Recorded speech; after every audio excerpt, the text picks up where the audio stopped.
Hi, good evening, everyone.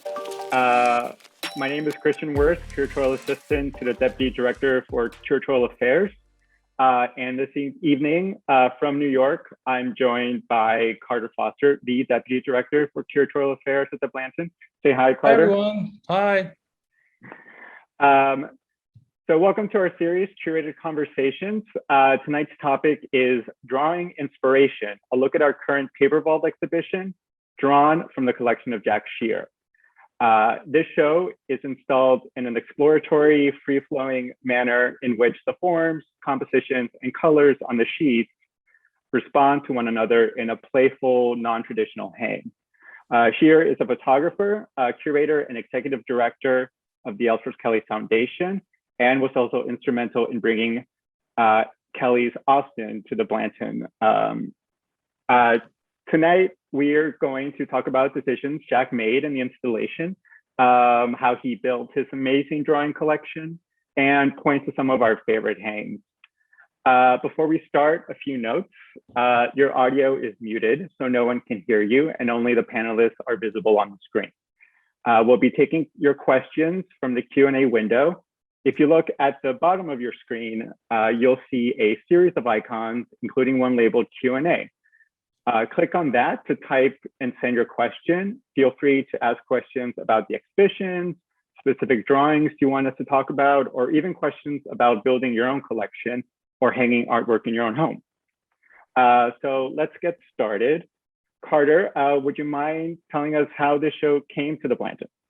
Sure. It came to the Blanton through our connection with Jack Shear. As many of you probably have followed the story of bringing Ellsworth Kelly's beautiful building to Austin, the building's entitled Austin. Jack Shear became a friend of the Blanton through that process. He was instrumental in making sure Ellsworth's vision was realized in that great work of art.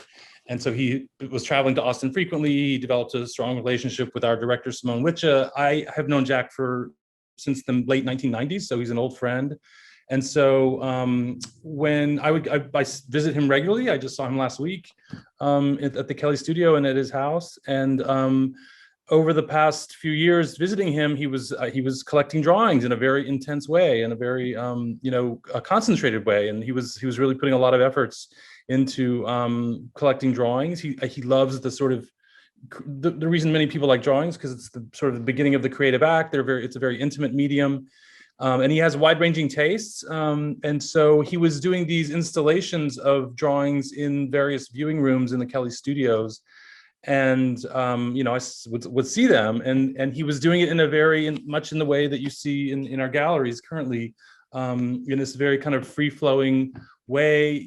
As an art historian, I feel much more hamstrung than someone like Jack Shear, who's an artist. When I do install shows, I feel like I have to guide myself by art history, or I have to be a little bit formal, or I can't treat the drawing collection like a medium itself, but that's kind of what he did. And that is very freeing. And it was really wonderful to watch him do these non-traditional hangs. Most museums, when they hang works of art that are flat and go on a wall, they do it kind of like everything's evenly spaced. Maybe there's some groupings, but generally there is one single height that you're hanging things at. And Jack was playing with all that. He was breaking those conventions. So I just invited him to come and do that at the Blanton, and that's what he did. Yeah.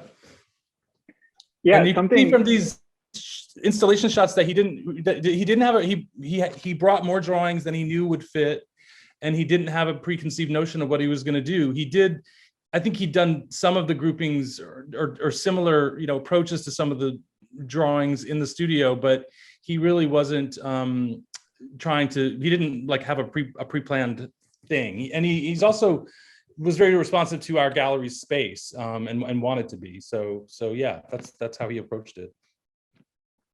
Yeah, another thing that's really different from our usual shows is that there are no labels. Right. If you look at this image at the left side, you'll see a QR code. So there are QR codes in each gallery where you point your phone, and then a PDF of the installation will come up with the names of each work and their medium and their years.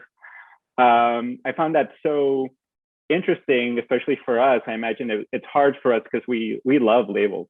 There's a little at this museum. controversy. Not everyone likes it. I understand that. Yeah. But Jack's point was that he wants people to look before they read, and he didn't want people to like get burdened by labels, and he wanted people to look at the drawings and look at the juxtapositions he was making, and think about why maybe he was doing that before trying to see who the artist was or whatever, and wanted you to find that out later. Now we did as a sort of concession, and I don't even know if Jack knows this, so if he's watching, sorry.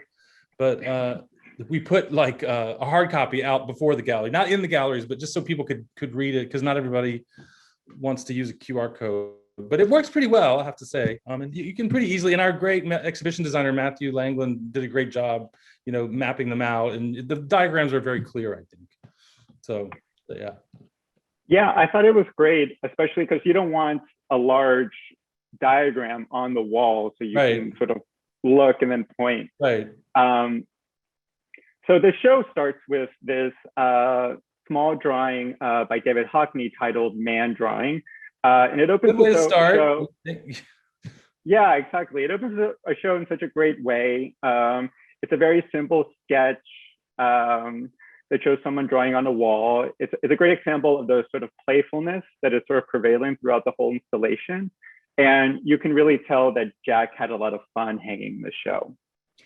One thing I like about this drawing starting the show is that it alludes to sort of when people talk about the origins of drawing in human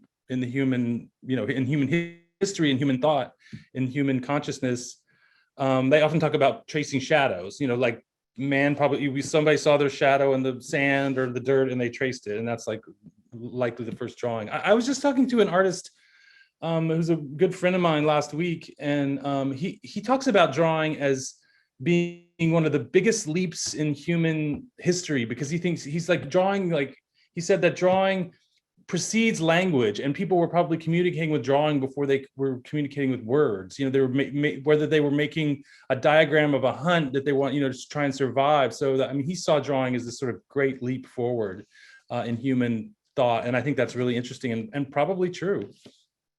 That's a great point. And also a great point about this drawing and about tracing shadows and the origins of art history, essentially. So let's start with the first gallery and sort of the first wall. Can you tell us a little bit about this wall? So this approach, this particular approach is all female bodies. We'll see in a bit that there's another, in the next room, there's all male bodies. It's not all female artists, it's some female artists, some male artists, but it's all female bodies. And Jack had this idea to hang this is quite atypical, to line the tops of the frames up rather than the bottoms or the center lines. So that's the first room, and I'm not sure how good my eyes are going to be. I know this. The center drawing is by Evelyn De Morgan, a British Pre-Raphaelite artist. What you can see next to that is another Pre-Raphaelite artist, Edward Jones, but next to her on the left, the Evelyn De Morgan, is the large drawing with the gold frame that you see, is a really important early Liechtenstein drawing from, I believe, 1962. Oh, there we go. Oh, that's so good, Christian.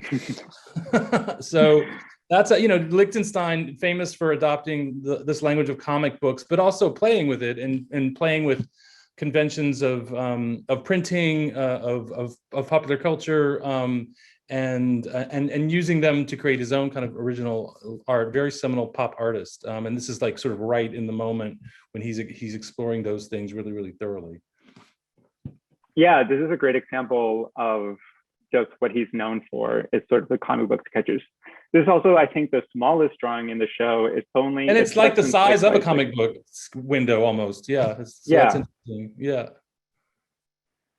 So right next to that wall is this pairing, which I know you really like. Yeah, this is a really interesting pairing because on the left is an unknown Italian artist recording a very important composition by Leonardo da Vinci called the Battle of Anghiari, which was a mural that was in the Palazzo Vecchio in Florence, which was across from a Michelangelo mural, and it was this sort of like art academy for people. They would go. These things were widely copied. They're both gone and only known through copies now. So the drawing is quite important historically because it records this composition, which was probably most famously copied by Peter Paul Rubens, the great Flemish painter. And it's of course it's an incredible composition of these intertwined horses and figures battling each other in opposition, but very, complicatedly intertwined. And of course, horses have a really long tradition in Western art history. Well, probably I know the Western art history better than I know other art histories, but in every art history, horses have been used by every culture, I think. So horses are, and we think of equestrian monuments in this country, and which is of course a long-standing sort of trope.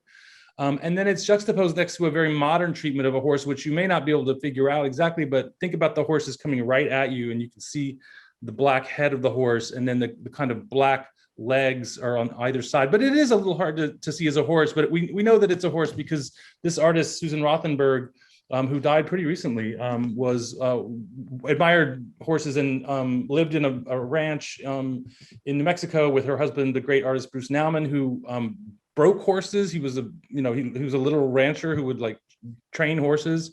So and horses were really an important subject for her, and she would capture the movement of them, but in a kind of abstract way. So this is a very if the drawing on the left is, the forms are very easy to see and understand, especially when you can, see it close up. The forms on the right are much more abstracted. It almost looks like, just you could see this and think it's just an abstraction if you didn't know the artist's work and know that it's a horse, but it's a nice juxtaposition of how this subject of a horse, which also, just is a symbol of power and, man's control over nature and all kinds of things. And of course, often horses were important to war in history. All those things come together in these two things. Yeah, they're very interesting. I mean, they're both sort of extreme angles of horses. Yes. Yeah. And, I thought that was a great choice. And one has one, like this one is the movement in a way, and this one is in the medium, the way the medium's applied, but it's in some ways it's a more of a static composition or more of a classical, because it's centered, it's it's sort of a kind of singular form. And the other one is much more complicated and much more movements happening in the sense of the composition itself. Mm-hmm. Yeah. So also, yeah, this is one of everybody's favorites, I think. Certainly it's one of mine. Yeah, I love this group. All these, so starting from the left, you have a Lee Lozano drawing, and then above it, you have a Via Selman, and below it, an Edward Shea, and then at the right, Lee Bonteque. And they were all made within 10 years of each other, sort of the mid 1960s to mid 1970s. And they have these wonderful tonalities of gray. And what's so interesting about the two on the right, the Bonteque and the Rocher, were the materials that they experimented with to make these drawings. Yes, the Bonteque, who's an amazing sculptor, known for these very aggressive reliefs that used like military fabric and metal teeth, like literal metal teeth, and are actually like three-dimensional versions of kind of what you see here. They're very, military industrial complex, evoking aggression and war, and very sinister in their way. You get that in this sheet, and it's made. She would use soot to mm-hmm. get some of the dark tonalities. And of course, all these drawings in a way are like essays on gray and tonal gradation. Via Selman's this depiction of a night sky is, just sort of an essay in that, and it's hard to see without getting close up to it, but she uses the reserve of the paper to let this represent the starlight, and then there's various gradations of that as you go into the blacker parts of the graphite. I believe it's in graphite. And then the material experimentation again with Edward Shea, the which he loved to do. He made prints out of food matter, and this is made with I believe gunpowder. Do I have that right? It's gunpowder, right? And yeah, gunpowder. Yeah, he's famous for doing these gunpowder drawings and Scotch whiskey. So I assume he toned the sheet with Scotch whiskey, and so he loved the materials that he used would kind of carry a symbolic weight. It's also, of course, this is a show about drawing, and here's two blank pieces of paper, but they're like floating in space illusionistically, yet he's letting the paper itself be the paper, even though he by the way he treats the space, it becomes illusionistic. So it's kind of he's just a wonderful conceptual playmaker that way, doing these very inventive things with materiality, at the same time using illusionism, in a somewhat traditional way. Yeah, just to go back to those close-ups, that's great. Yeah, we love that. Yeah, this Lee Lozano is amazing. We obviously have a major Lee Lozano painting in our permanent galleries, I think currently we have two. Now. We have two. That's right. Yeah, two, and they're both up. Yeah.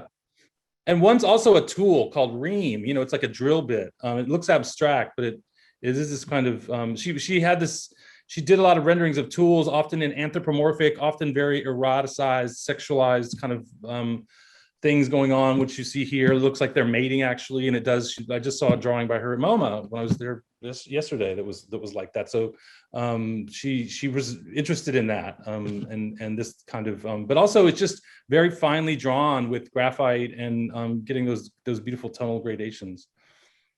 Yeah, she's a great draftsman. She is, and she doesn't shy away from taboo subject matter. Yeah. Yes. Exactly. So this wall, these are two great pairings, and you've kind of called the pairing on the left the symbolist wall, and then on the right you sort of have an abstract wall. Do you want to talk about the symbolist wall first? Yeah. So it's from the left to right, you have John Graham, a really wonderful artist who was important in the New York art world in the 30s and 40s. He befriended de Kooning. A lot of artists circulated around him. It's a rather, in some ways, a very traditional. It's a rendering of a head. I think it's probably a female head, but a lot of his drawings do have a kind of symbolic weight to them. They're kind of archetypes.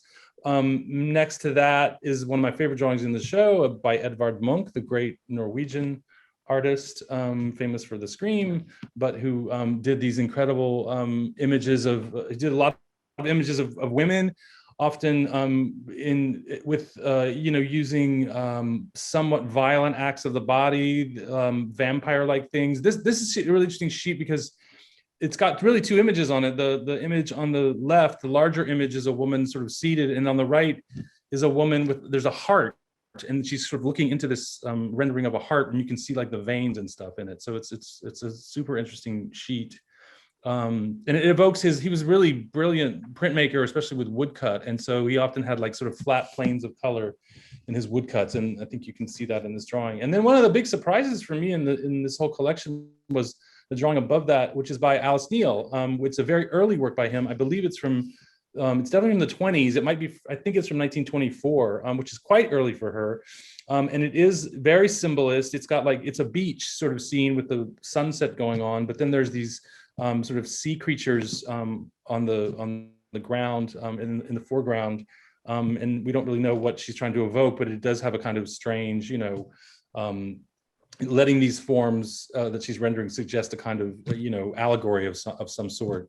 And of course there's this very acclaimed retrospective of her up right now at the Met, which I mean, it's wonderful. I can't believe it's a blockbuster. Like, people are waiting in line to see Alice Neel. It's so great. It really is wonderful to see how art history can change.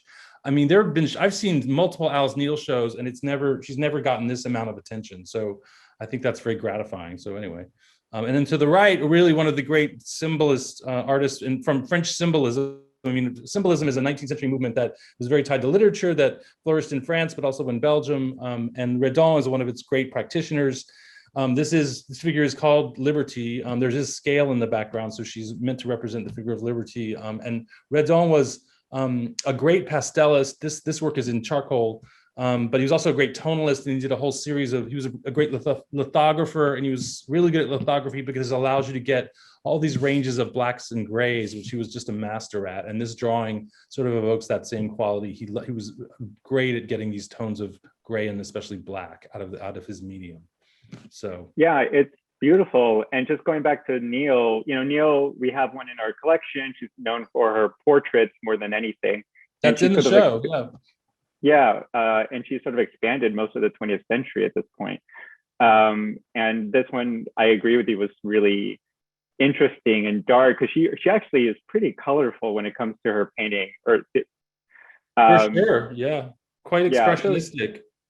Exactly. And I'm eager in the show to see that. I saw in some of the press. I haven't seen the show yet. I'm going to go on Thursday. How what else she did besides portraits, because of course she's very famous for her portraits but there's a number of landscapes in the exhibition, I believe, and still lifes. She did all those things, so I'm very curious to see all that. Nice. Well, let's look at right next to that we have these great abstract drawings in this sort of inky, medium.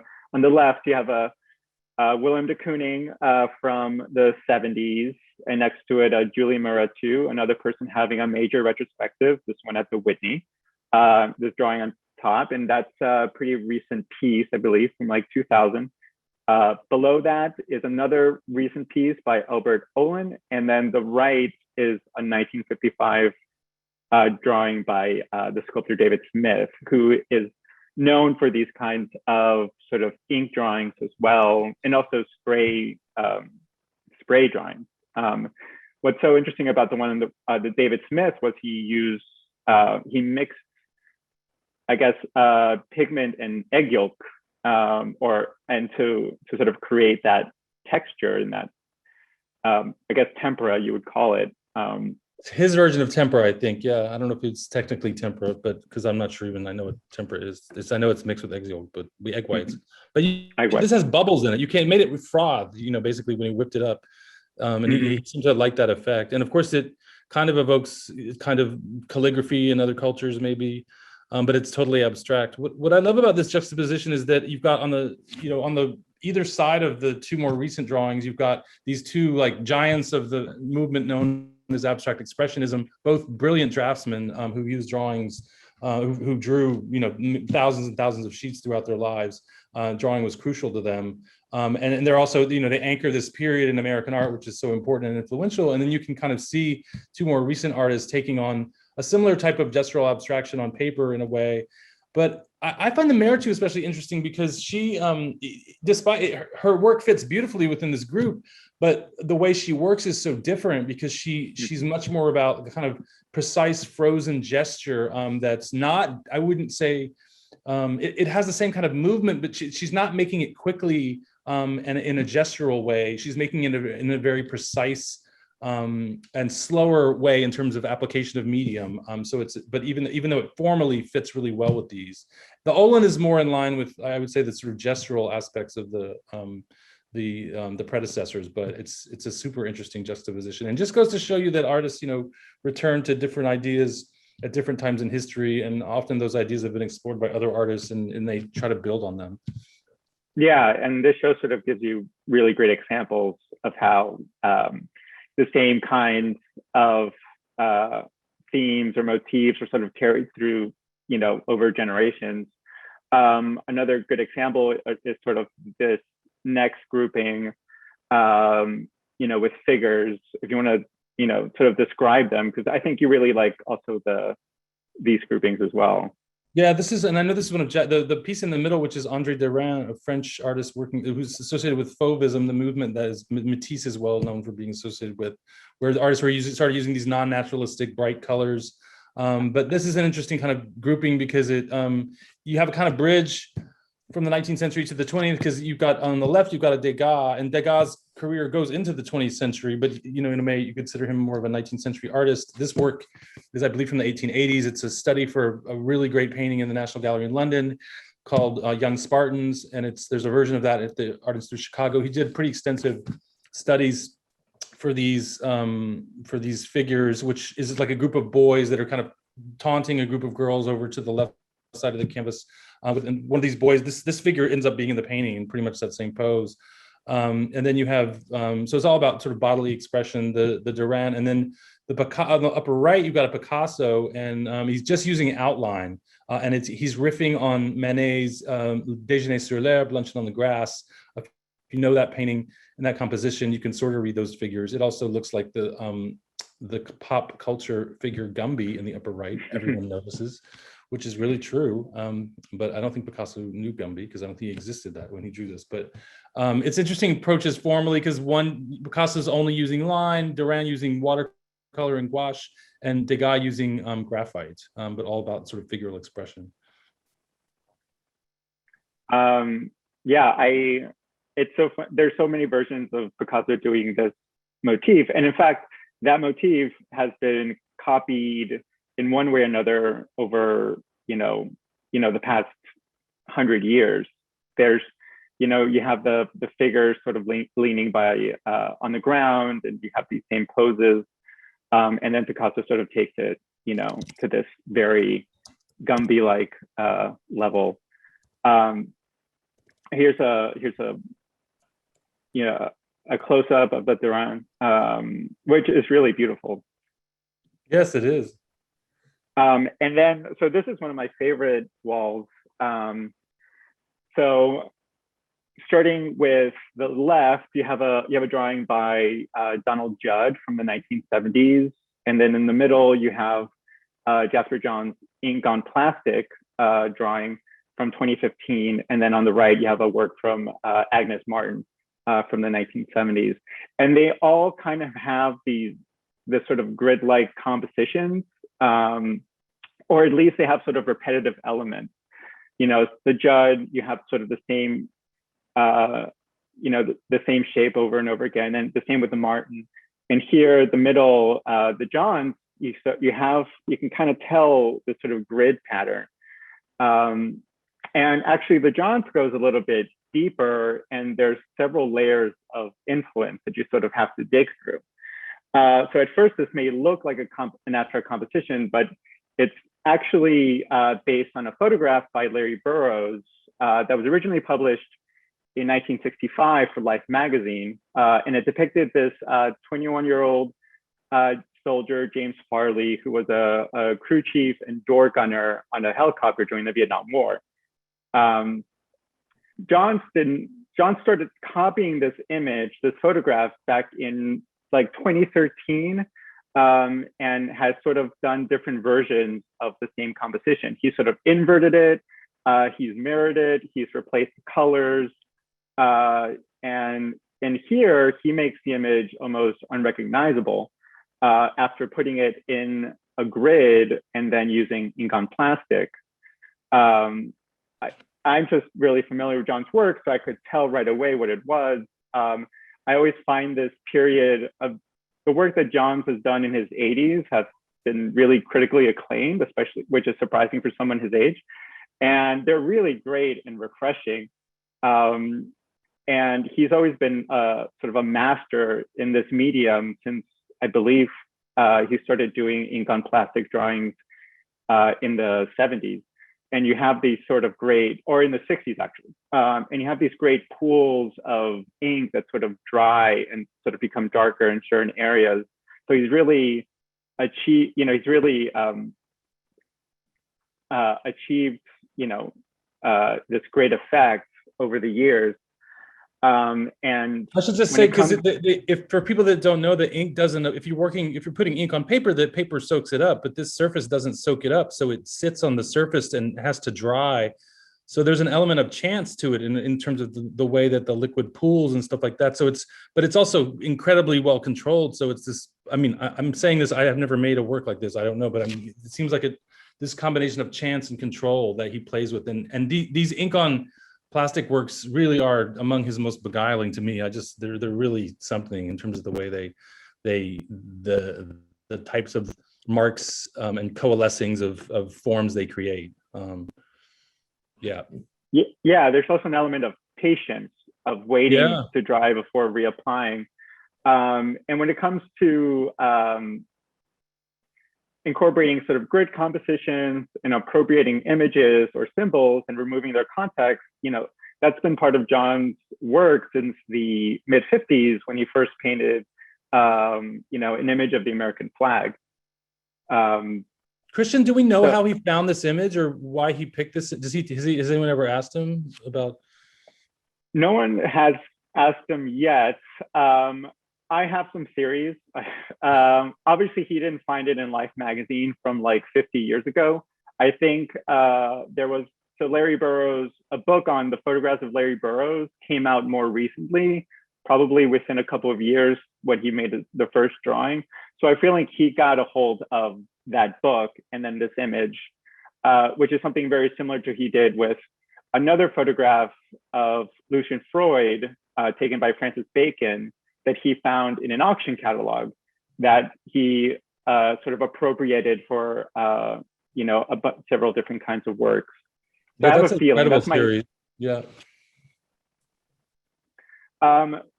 So next to this group, we have the group of men that you mentioned earlier. Do you want to sort of talk about them? I know we have a close up of the Matisse and the Eng. Okay. Yeah. So this is the sort of the wall in opposition to the female wall. This is all male figures. I don't think there's any female. Oh yeah, there's Elaine de Kooning from third from the right. There's a drawing. So there's I think all the rest of the artists are male. I can actually do this one. You can have Robert Bechtel on the left, a Matisse drawing next to that, then Jean-Auguste Dominique Eng, Tom of Finland, Raymond Pettibon, a contemporary artist, Pavel Chilachev, Otto Greiner, a German 19th century artist, Elaine de Kooning, Giovanni Battista Piazzetta, and Marsden Hartley. So that's that wall. And this, I love this juxtaposition because on the left you have a Matisse from about 1912. He spent time in Morocco, so this is a drawing of a Moroccan figure, and then Eng, one of the great portraitists ever and one of the great draftsmen, period. And he refined drawing in graphite pencil to a degree that has rarely been seen since or before. And so they're both kind of they're not, I guess, 3/4 length portrait on the right, half length on the left, but they're kind of opposites in that Matisse is not really using shading. He's basically just using line, and it's in some ways a very simple linear drawing, whereas Eng is using all manner of tonal gradation to create this portrait, which was made of someone, I believe, who may have worked for him, but it's in Rome. He was spending time in Rome and did these portraits.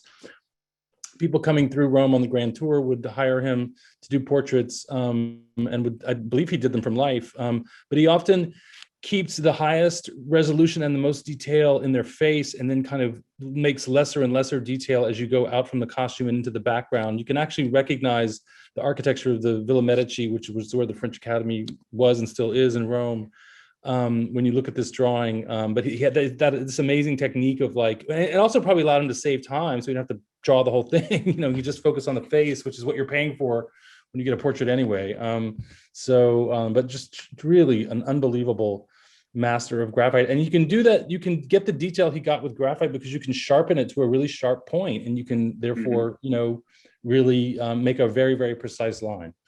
So this pairing actually reminds me of a question that we've gotten before about frames. Could you talk about why the frames all look different, or why? Well, Jack says that that's really up the collector, Jack, doing that. I mean, he says that he tends to not change the frame that the drawing comes in unless there's something seriously wrong with it, like it's broken, or it's really there's some real problem with it. Because he feels like that's been the drawing's home, and he wants to leave it home. I mean, a lot of these frames are modern that you see here. I don't know how old the Eng frame is, but obviously the Eng and the Greiner are in older frames or older looking frames. The Piazzetta is an 18th century drawing, but it's in a modern frame. But I mean, I think Jack likes the kind of chance aspect of, okay, this is how the drawing came, and I'm just going to keep it like that. So yeah, it's part of the history. It's just like on many, if for those of you who know about drawing, the history of drawing and the history of printmaking, you often collectors often put their mark. Collectors will have a mark made, and they'll put their little stamp on it to show that they owned it. And so that's in some ways. And so sometimes frames will have extensive exhibition histories on the back of them that whether it's been in a sale or at auction, or it's been in an exhibition that the museum that showed it put it on there, so that they can carry a really important part of the history of a drawing. So then, do you want to talk about this grouping? This is two German artists on the right. In the center is George. Do I have? I always get these wrong. Help me, Christian. Help me. The center is George Baslitz. That's right. And then Schönbeck, is that Eugen Schönbeck? I think I have it right. I think you do. Yes. sorry, folks. This is my weakest part. This little grouping. And Pacabia on the left. But I think this for Jack, this was kind of a more formal connection. There, you can see they're sort of stippling in all these drawings, especially in the Picabia and the Boslets in the middle. And Schönbeck and Boslets knew each other and were friends, I believe, and worked together. And these are both made when they're fairly young. But Schönbeck sort of quit art, and Boslets became much more famous, and is still making work and has a new show in New York now. Yeah, and here's some just close-ups of these great drawings. This is Picabia's Transparent. And you can sort of, and you see the dots, and then you sort of see the dots also in the Baslet. And obviously they're all heads, so that's a thing. Mm-hmm. And then this pairing, by two conceptual and performance artists are really great. On the left, you have a Bruce Nauman, and on the right, Joseph Beuys. And one thing I love about Nauman is he's such a great draftsman. Like his drawings are really amazing and incredibly detailed. And so, you have, this one, let me see if I can get the title right. It's so interesting because Bruce Nauman sort of does everything but paint. He makes sculpture, he makes drawings, he does performance, he makes films, he makes videos, he makes installations, but he doesn't paint. No, and so the title of this work is "A Rose Has No Teeth, Lead or Bronze Plaque to be attached to a tree in the woods so that it will be grown over." So it's like a performance. He's like creating a kind of performance, it's a time-based work in that sense. Conceptually, he's letting nature grow over this plaque. This is his rendering of that. It's fascinating. Yeah, and the Beuys is kind of the opposite because it's so flat and linear, and it's unmodulated. It's not illusionistic. It's basically like it's like a stencil of a rabbit, and then two like sprays of gold spray paint just to create the form. So it's much more less carefully rendered and wrought. But it's also on a piece of found paper that has printed lettering on it, which is interesting. So he lets all those things play together. Mm-hmm. And of course, for people that know Beuys, he's famous for doing a performance with a dead rabbit. So rabbits were a thing for him. And of course, this rabbit looks like it's jumping down a hole, like in a cartoon. Yeah, so both of these drawings sort of have ties to their performance art and their art beyond their conceptual and performance art. And then we sort of have this minimal wall in sort of the last, I believe this is the last gallery. Yeah, it is. And, these are really, you sort of, I mean, I'm going to try to name them all. So on the very left, you have Barry Levay, who recently passed away. No, it's Gordon Matta Clark, isn't it? Is it Gordon Matta Clark? Far left, one? Far left is Gordon Matta Clark. Oh, right, okay. Third from Maybe you should do it. Yeah. Gordon Matta Clark, I can do this one, I think. Gordon Matta Clark on the left, which is a bunch of arrows pointing to the right. Frank Stella drawing. Then right next to that, Joel Shapiro. Above that, Bruce Conner, the great California filmmaker and artist. The large black square is by Bryce Martin. In the center is a zip drawing by Barnett Newman. Next to that, with the disc, is Alexander Calder. Right, butted up against that is Blinky Palermo. Above that is Barry Levay. Then you have Terry Winters, and then you have Fred Sandbeck. And it's interesting because it's all black and white drawings from early in the century. I think the Calders from the 20s. Through to, the Sandbeck and the Terry Winters are much more recent. So it's this kind of interesting essay and monochrome. Why I thought the one on the very left was Barry Levay was because it reminded me of his piece where he threw knives at the floor. Oh yeah, that's good. It's true. Yeah, that's a crazy piece. Yeah. But we can take a closer look at some of these pairings. I know you really love this Bruce Conner. Yeah. It's a really wonderful piece where he uses a black felted pen to make these sort of very intricate squiggles until it runs out of ink. So you sort of have these variations of like dark to light. And then he mounted it with this, with sort of, if you look closely at the work and on its sides, you actually see mirrors are mounted around the drawing.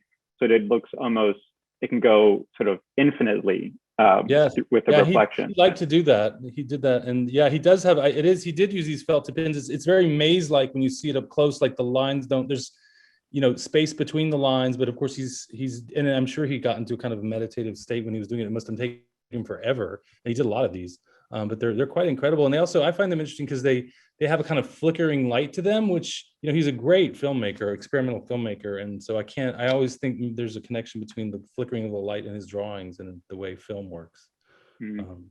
Yeah. I love this pairing because they're both about the void. The voids, and then one's the black void on the right, and another void in the center defined by black or whatever. I mean, Barnett Newman was famous for this form he called a zip that would go vertically down the canvas or the sheet with great deal of energy. And Calder, this is quite abstract for him, but if you know his sculpture, he used the disc form frequently.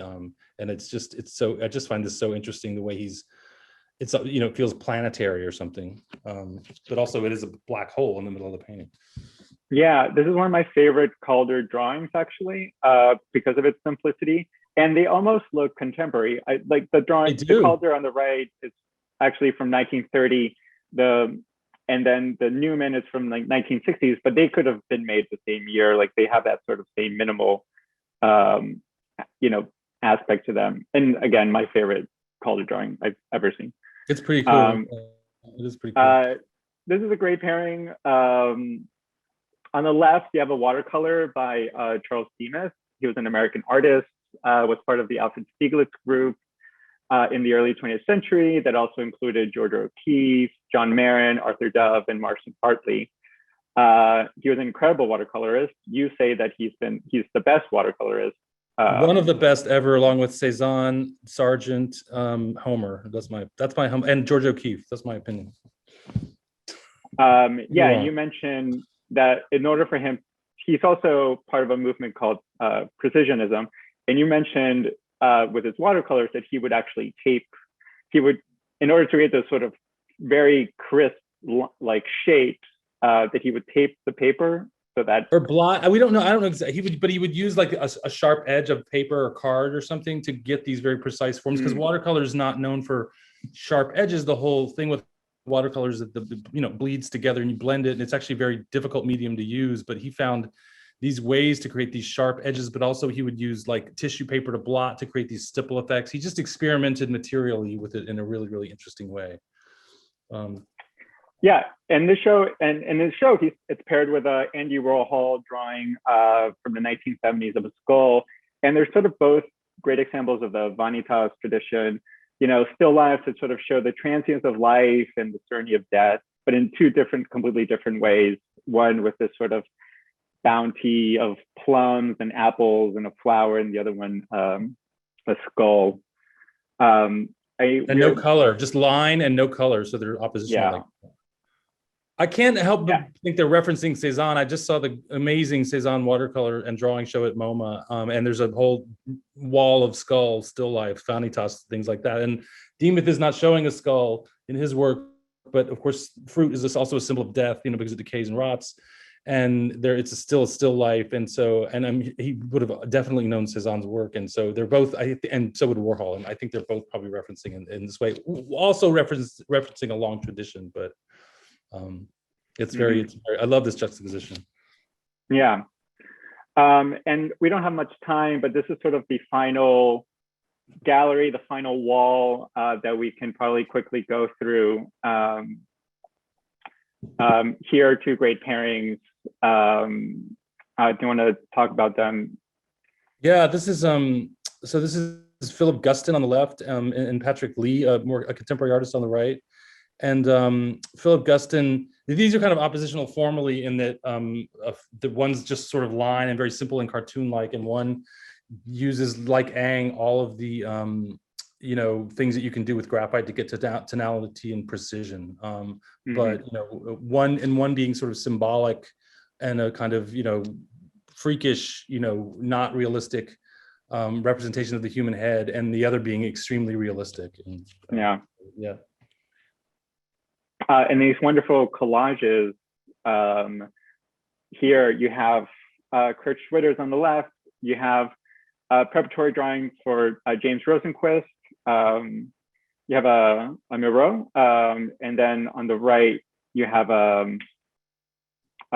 Albert, Arp, not an Albert. Hans Arp, yeah, and Hans Arp. There we go. yeah, and then Anne Ryan above that. So yeah, it's interesting, kind of collages from different times in the century from Moreau. Anne Ryan was working in the 50s. Arp was working more in the 20s and 30s. So yeah, very interesting.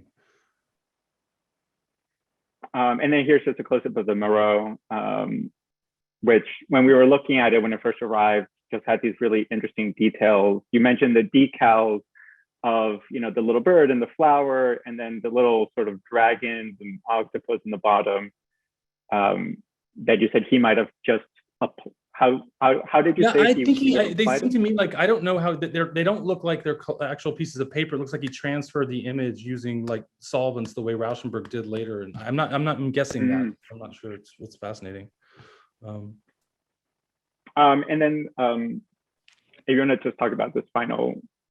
Yeah, this is we have Ludwig Meidner, a German expressionist artist on the left, and then William Blake, a great British 18th century British poet and printmaker and watercolorist. And this is Ezekiel's wife, I believe. You know, again, artists using the human form in very different ways at very different times in art history.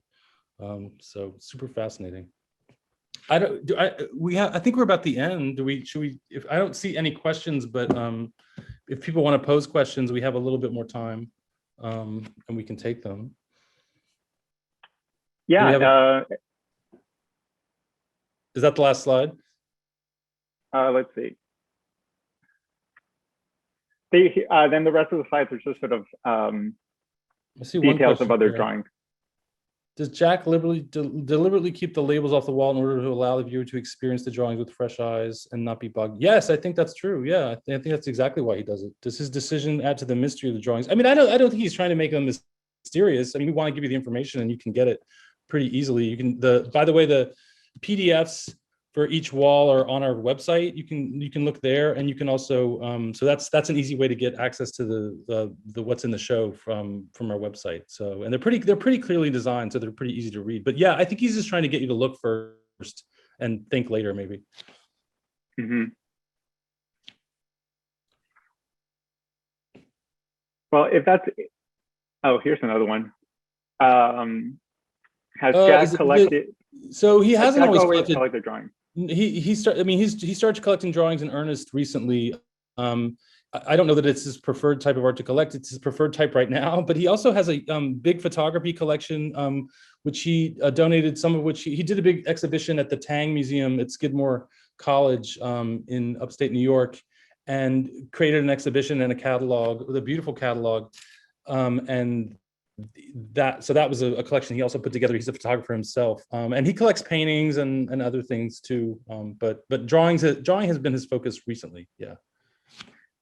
So Vida asked if you have a favorite drawing in the show. Yeah. Oh man. I mean, I have that. My favorite juxtaposition is probably the Via Selman's, Lee Lozano, Rouchet. I like that grouping the best. In terms of a favorite drawing, I don't know. I have a lot of favorites. It's hard to answer that. I'll say I like. I know Ellsworth. I think just because didn't want to go there. He got plenty of Ellsworth drawings. Yeah, I'll say I like the Jasper Johns. I think that's great. It is great. I love that. And I'm with you. I love that juxtaposition. Mm-hmm.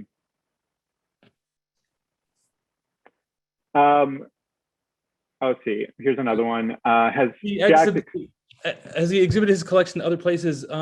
He did an exhibition at the Drawing Center of artist collections, which included some of his and Ellsworth's works, if I'm recalling correctly. But the Drawing Center is doing a version of this exhibition, but Jack is not going to install it. It's going to be installed by an artist named Arlene Sheckett, a great sculptor, and she's going to install one part of it, and then this great curator and scholar named Jarrett Ernest is going to install it in another way, and they're all going to do, as I understand it, they're going to have access to the same drawings, but they get to choose what they want to do. And there's one other person who's going to do it, I believe, and I can't remember who it is, and my apologies, I should know, but that's going to be coming up next, and it's the same collection, but it might have almost completely different works, because it's, he keeps acquiring more. So yeah, so look for that. Go on the Drawing Center's website in New York, the Drawing Center in New York, and I think they'll have information about it. And I'm sorry I'm not giving better details. Well, I think that's it for tonight's conversation. I want to thank all of you for joining tonight. And before we go, we have a few quick reminders. First, we record public programs like this curated conversation to share on the Blanton's YouTube page. You can find them there about a week after the event takes place. And our next curated conversation, titled Black is Beautiful in the Age of Instagram, will be on Tuesday, July 13th at 5 p.m. Assistant curator Claire Howard will be joined by several photographers to discuss photographic activism and the role of social media in their work. If you'd like to show your support, you can become a member or give a gift of membership at blantonmuseum.org/membership. And finally, if you want to always be in the know about our programs like this and other news, sign up for our newsletter at blantonmuseum.org/subscribe. Thanks again, and we hope to see you next month for the next curated conversation. Thanks very much. Thanks, everyone. Bye.